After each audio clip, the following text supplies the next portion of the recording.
Today we are going to celebrate the birth of Christ.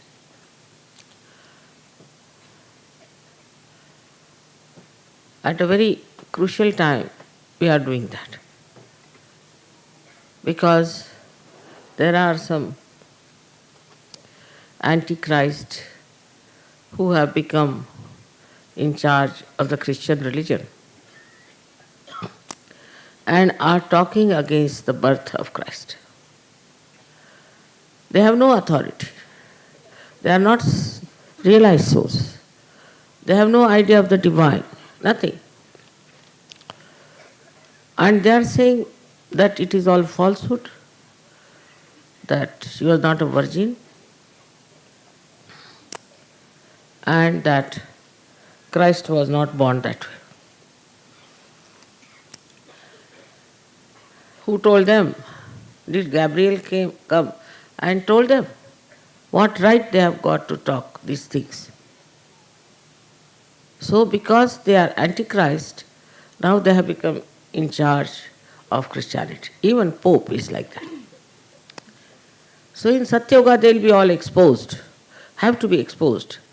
But some people who are here can write to this man to ask, what is your authority to say? Have you felt the all-pervading power of God's love?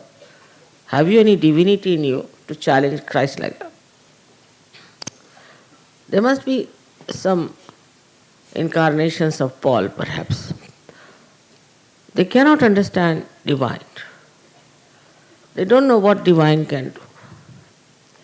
They have no idea at all how miraculous it is. You all have felt the blessings of the divine. You all know that it is a miracle. Every time there's a miracle produced. I will narrate one simple example. In the Navratri Puja, we had some photographs. And behind the photograph, some sort of a scene came, which I was wondering what is this supposed to be.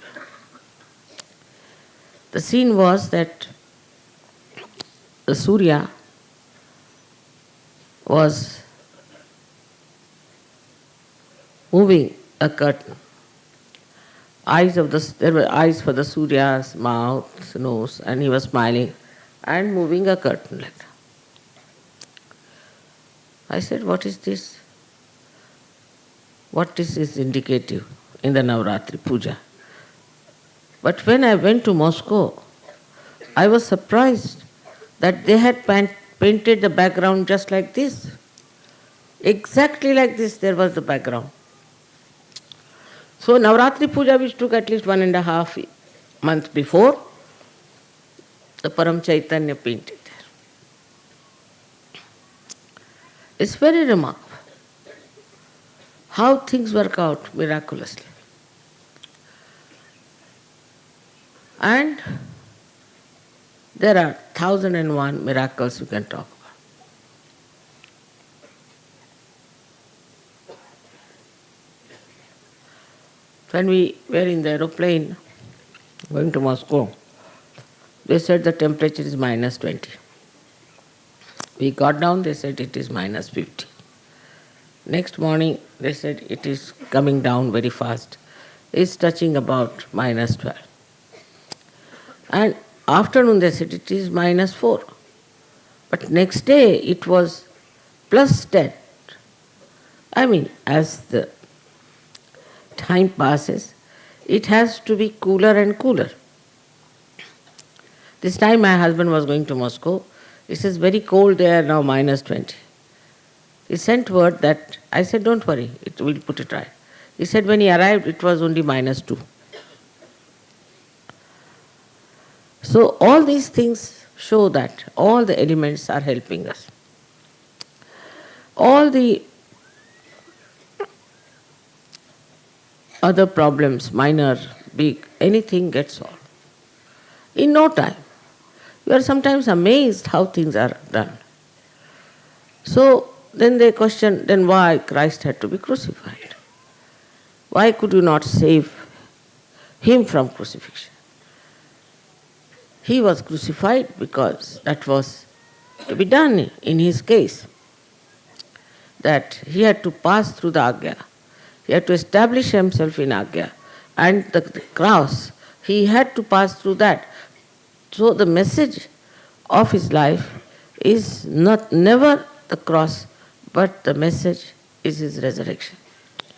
He resurrected, that was one of the things he did very great, so that now you can be resurrected also. In every incarnation in the evolution, every incarnation did something very, very unique. At the end of it, Christ did the resurrection part. And he did it because he had to die. Otherwise, how can you resurrect yourself? So there are lots of things which look mythical, which are not. Tomorrow they'll say that Christ never resurrected himself. And actually, he died later on in Kashmir. There's a proof of it. But still, the people don't want to believe. And they just wanted to spread Christianity. Because they know that if you have majority of people, then they can rule. The same trick now is tried by politicians. But this kind of a majority is not going to bring any solace or any benevolence for people. Christ's mother herself has been challenged by this man and has said all kinds of nonsense about her. On the contrary, Muhammad Sahib in Quran says, nobody should challenge the chastity of the Holy Mother, of Christ's mother. He has respected. While there's no respect shown to Mother Mary in the Bible, no respect. She's called a woman because of Paul, who was a horrible antichrist who came over, who took over Christianity, tried to spread Christianity, and with that, what he wanted to put his own importance. And he used Peter, who was the worst possible disciple of Christ, whom Christ has told that Satan will take you over. So now they are telling people that it's impossible, how can it be that Christ was born to a virgin?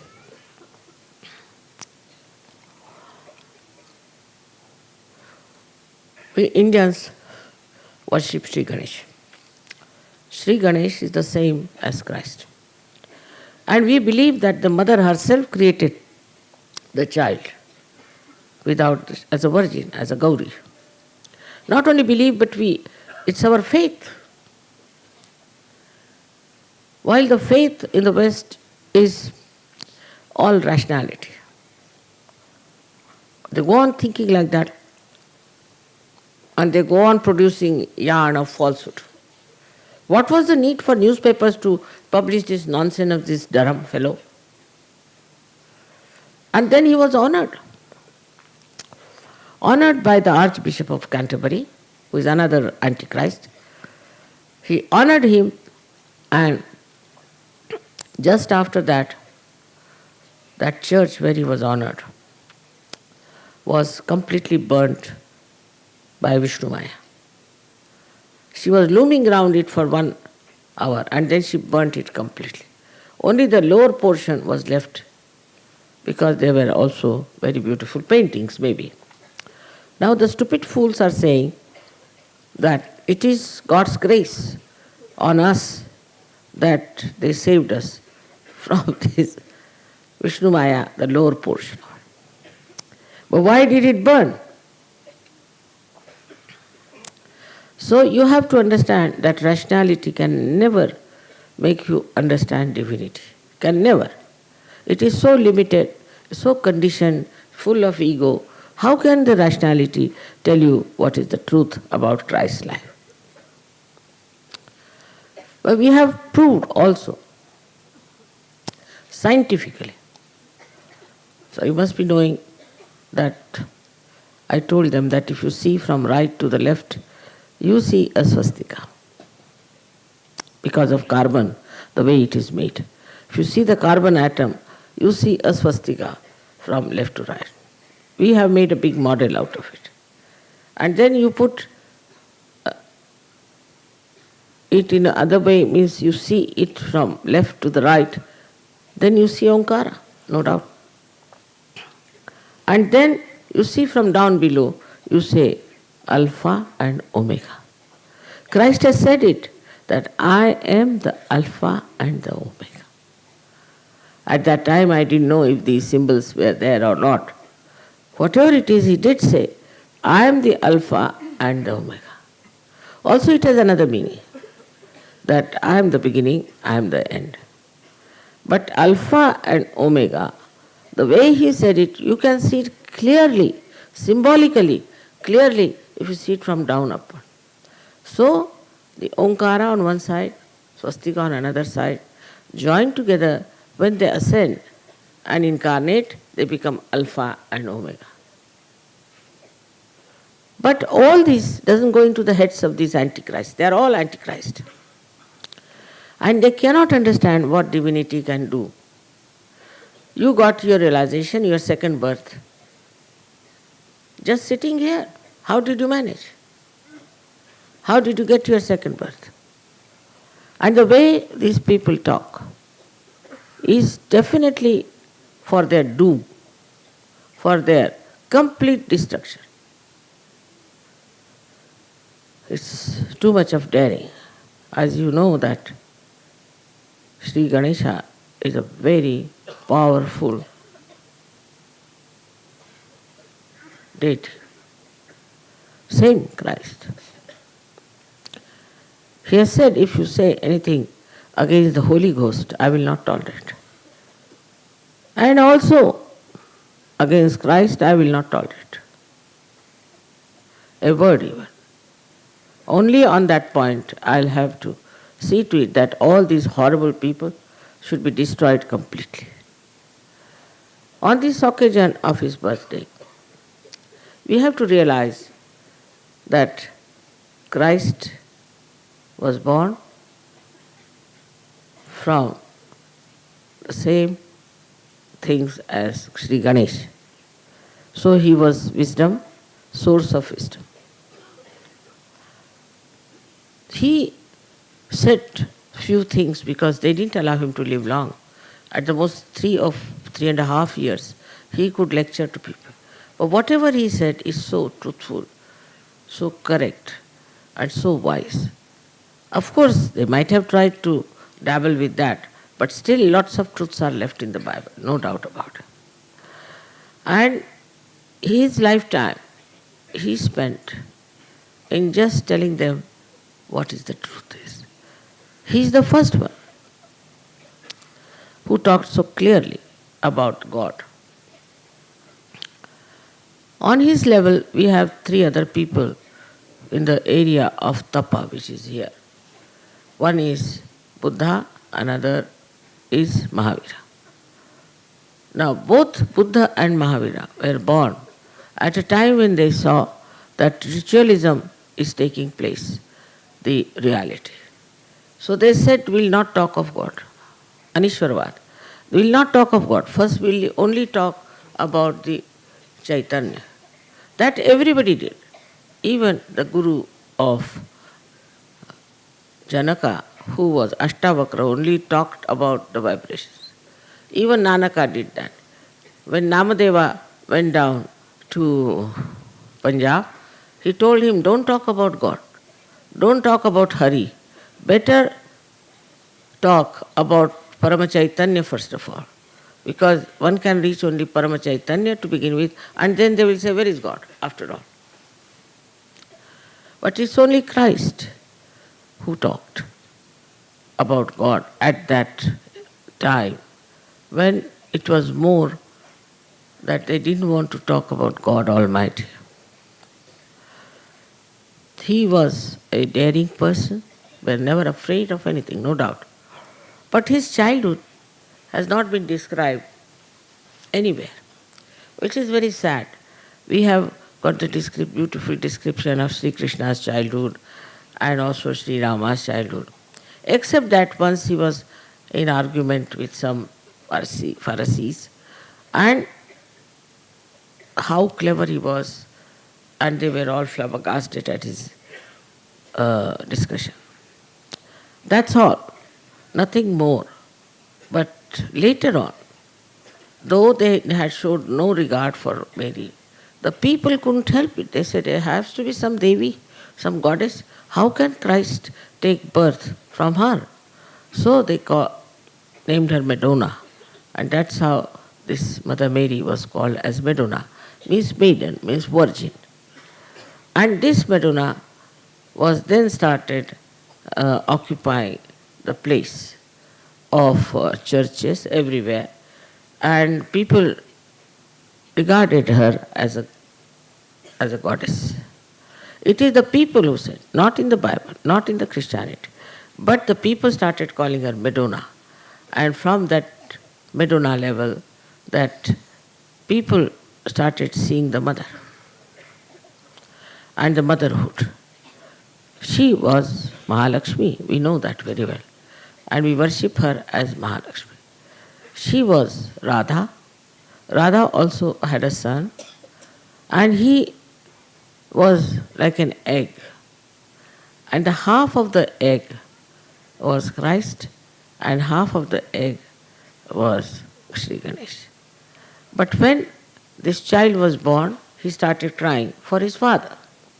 Father was Sri Krishna. It's in the, if you read Devi Mahatmya, it is there. So always he puts his hands like this towards his father. So one is, as you know, is Sri Krishna's finger, another is Vishnu's. And she was Radha. Ra means energy, Da means the one who has sustained the energy. And she is the one who called him Jesus. Actually, in the Hebrew, it is Yesu. And also in the, thank God I read Bible in Marathi, which was directly translated from Hebrew. Yesu is the name. Yesu is the name of the mother of Christ, mother of Sri Krishna. Yesu means, as we call her, Jesu or Yesu from Jasoda or Yashoda. From that she called him. And Christ word comes from Krishna. So she called him Christ and Yesu or Jesus. We too call Yashoda sometimes Jesu or Yesu. So she called him by that name. And that is how she put the link for us to understand how close he was to Sri Krishna.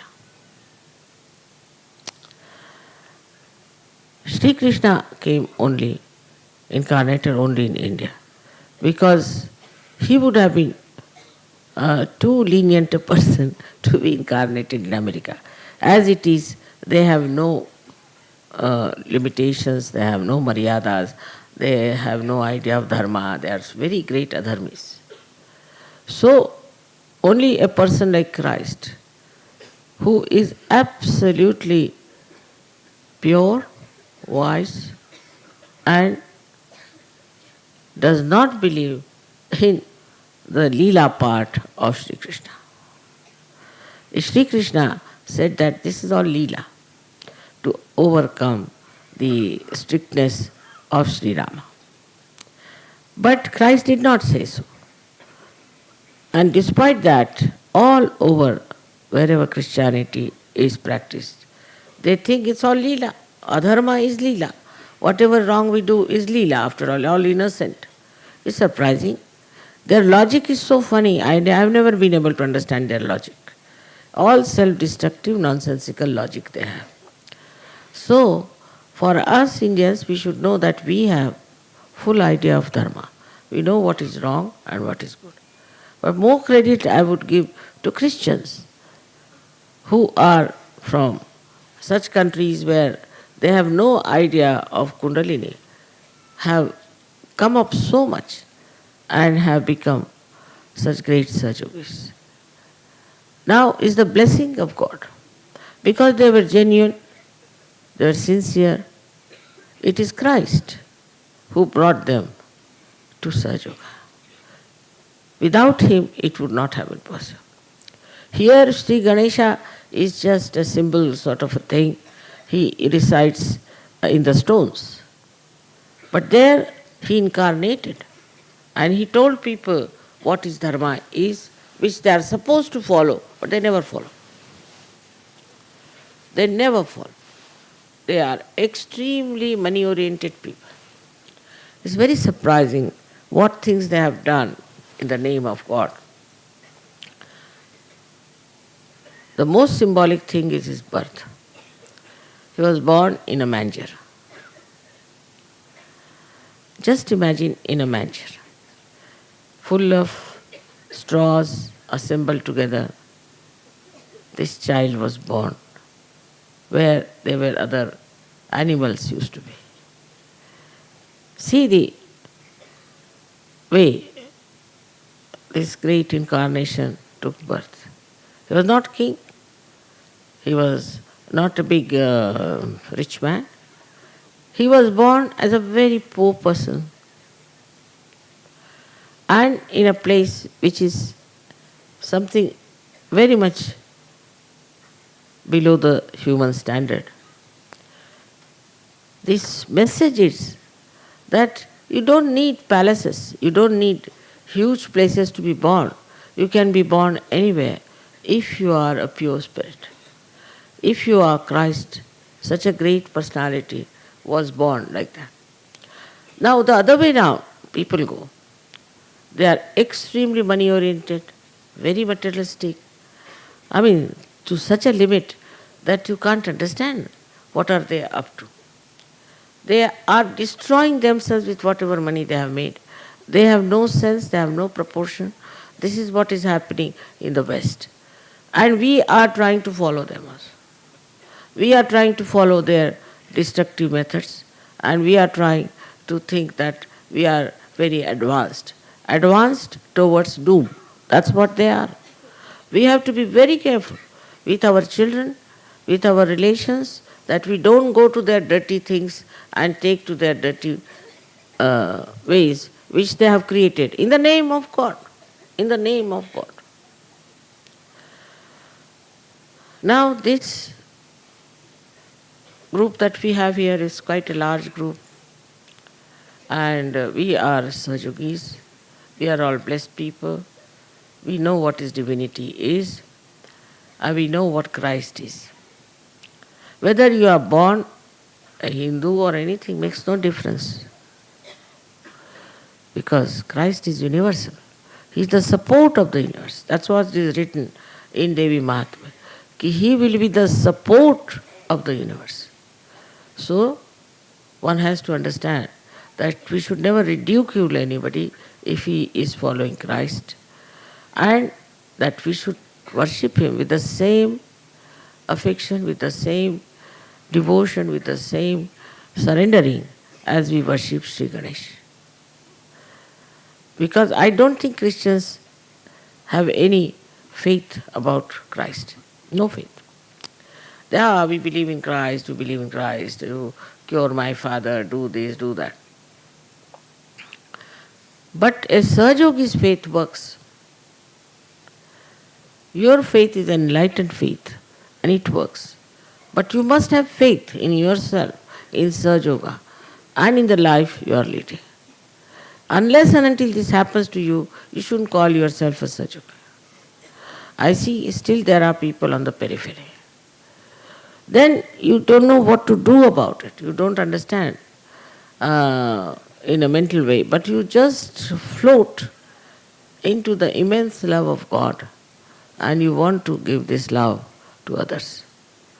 But still, materialism becomes subtler with some people. They are still materialistic. They are materialistic in the sense they still think of earning in a bad way some money or something. Maybe that is not so common. But I feel they are now suddenly started getting attached to their children. This attachment is very wrong. You see, children belong to Sahajoga. You have no right on them. Because They straight away wanted children to come back home and not to come to Ganpati Pule. I mean, they are children of Sahaja. They have to come to Ganpati Pule, no question. But they wanted to take away their children directly. Everything is there directly done. It's not, children are not here for that. They are here to grow in Sahaja. If you don't want your children to grow in Sahaja, better take them away. But this is not the way to behave arbitrarily, to take the children away from the school when everybody is coming to Ganpati Pule. And I'm sure children don't like it. They would love to be here. So the materialism, in the sense of children, also saving money part, is working out. And this is something shows the materialism which Christ never clung to. He never wanted it. This one we have to understand. To pay respect to Christ, the best thing is to get out of these materialistic ideas. All right, you have materialistic ideas as far as I don't say that you don't go to Himalayas, I don't say that you go to, uh, you practice asceticism, I don't say take away, give up your children like Buddha did, nothing of the kind. But your detachment should work. Let's say a bird is there, flying over the ocean of water. It will never drink the water of the ocean because it is saltish. You are there. You are in this world, but you must develop your detachment. In the beginning it was all right, my father is sick, my mother is sick, my child is like this, all this nonsense was all right. But not now. Now the speed of Sahaja Yoga is very fast. And those who will be left behind will be left behind. So be careful. Do not get entangled into these materialistic ideas. And for Indians especially, they don't like to stay in ashrams. Indians want to have their homes so they can dominate their wives, have their special type of food, this, that, and work out all their ugly tastes all the time. I would say that must be the reason people must have said that Indians must fast to get rid of their tongue's desires. They will, even when fast, think about food. What's the use?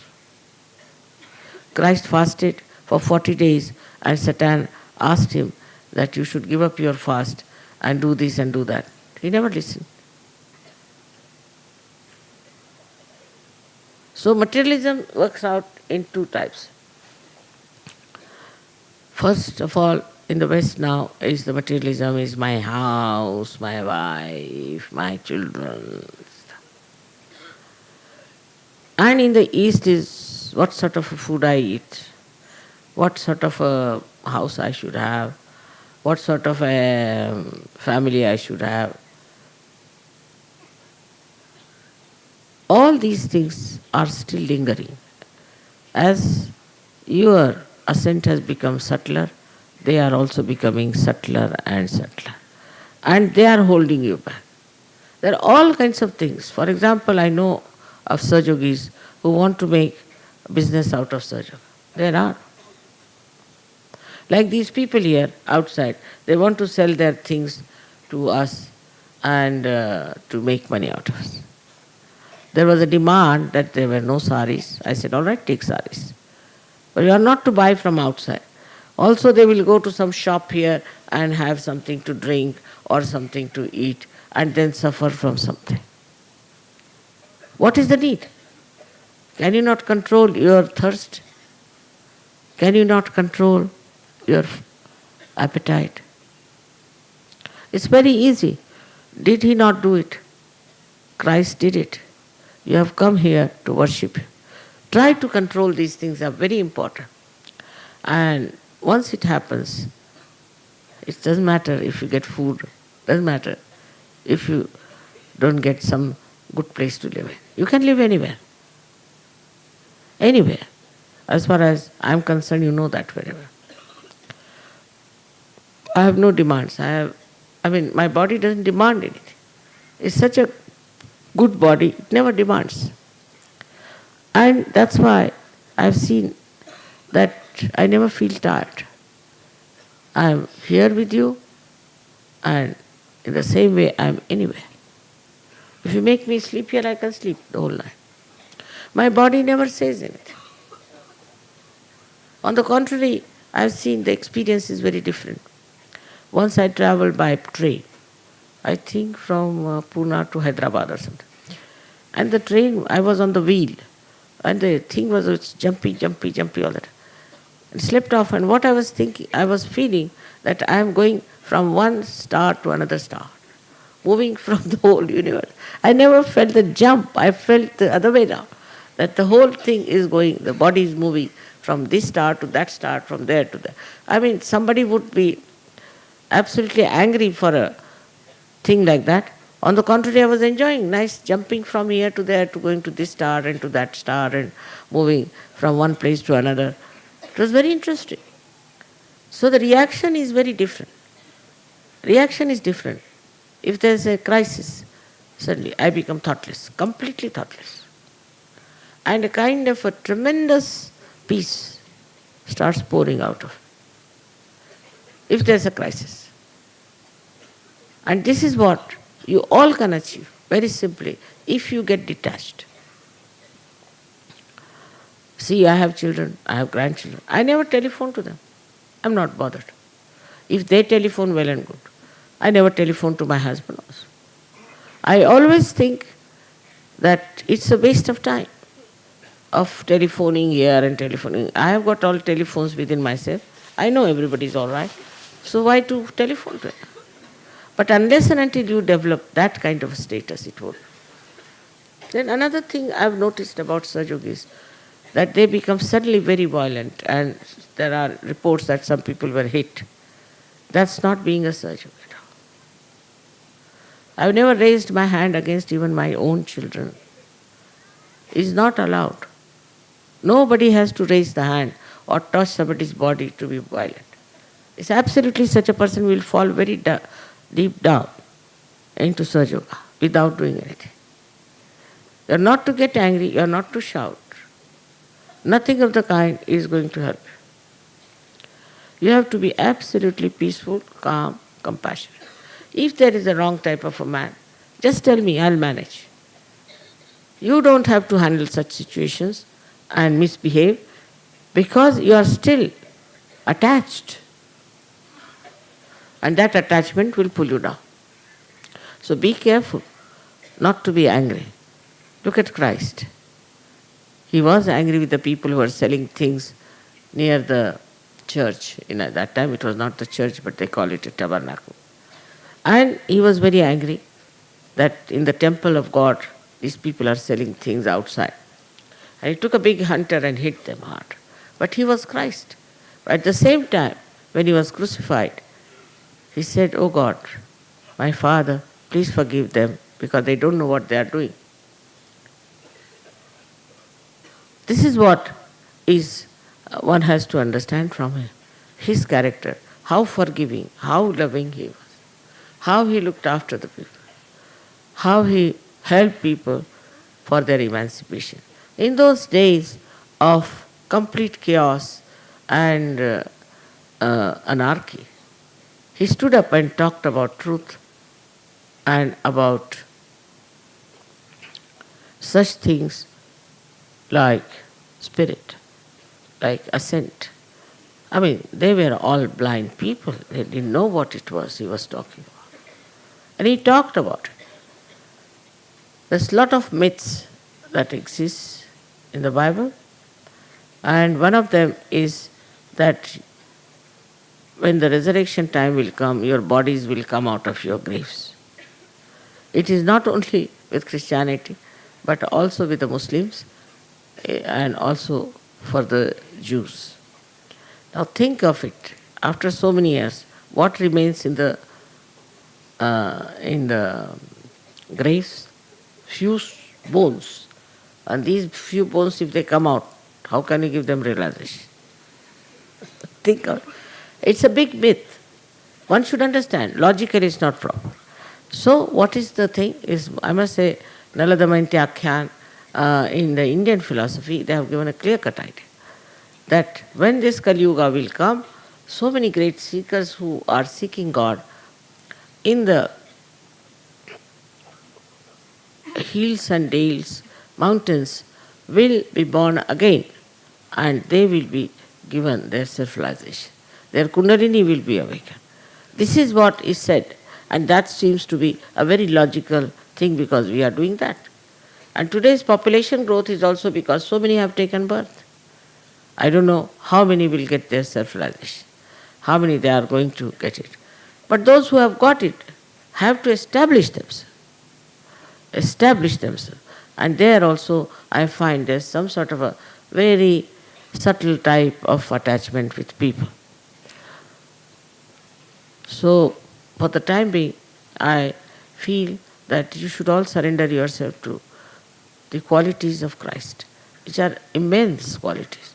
And the greatest is that he cannot tolerate anything against the Holy Ghost. That is the only time he is going to come out and work it. I tell you, if you are a Sahajogi and if you misbehave, he allows you to some extent. There's one fellow in America wanted to talk to me on the telephone and discuss about Sahaja. But he found me a bit too much for him, perhaps, and he started talking to Sahajogis and he didn't talk to me. And everybody was very angry. I said, forget it.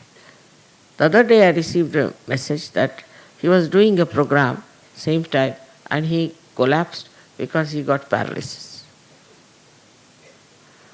So he's not a surgeon. I am not responsible.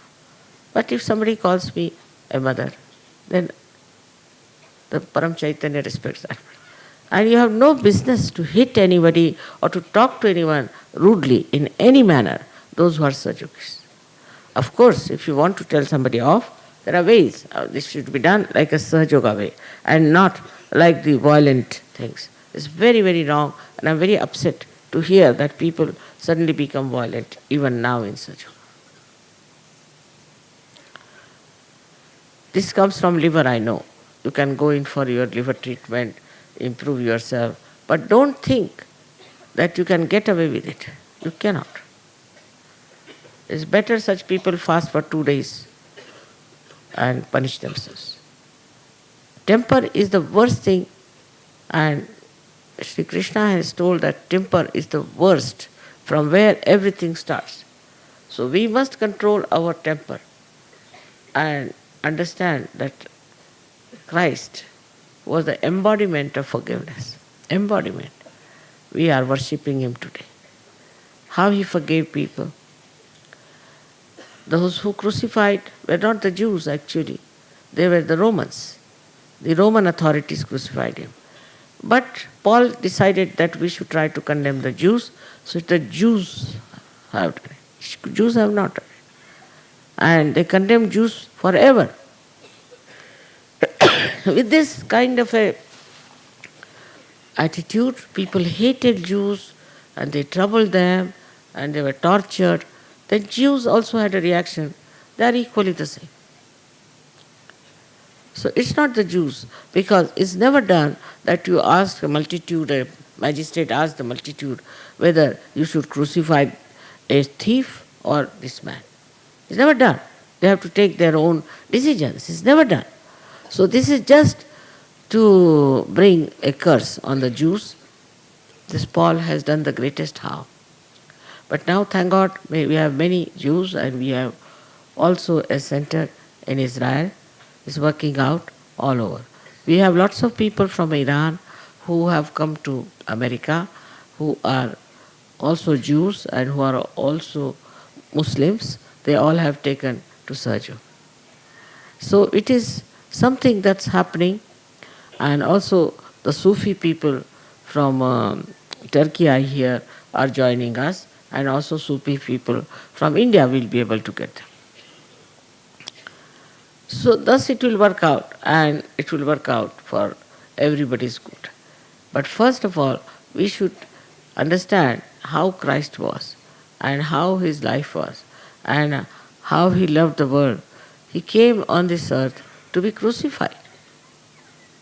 He knew he was to be crucified, and he did it. The way they have given his picture is not correct. He was a very healthy, hefty, tall person.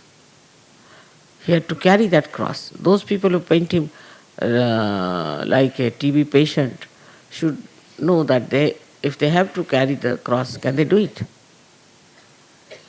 So all sorts of things they have done to harm his personality, to assassinate his character. But you being Sahajogi should know about him and must have full respect, full faith in him. And he is your eldest brother. As Sri Ganesha is, he incarnates as your elder brother. He is there to look after you in every trouble, in every kind of turmoil. He is going to help us in every way, all the time, and only way is to surrender, to forgive. That is the quality of Christ we have to imbibe. May God bless you.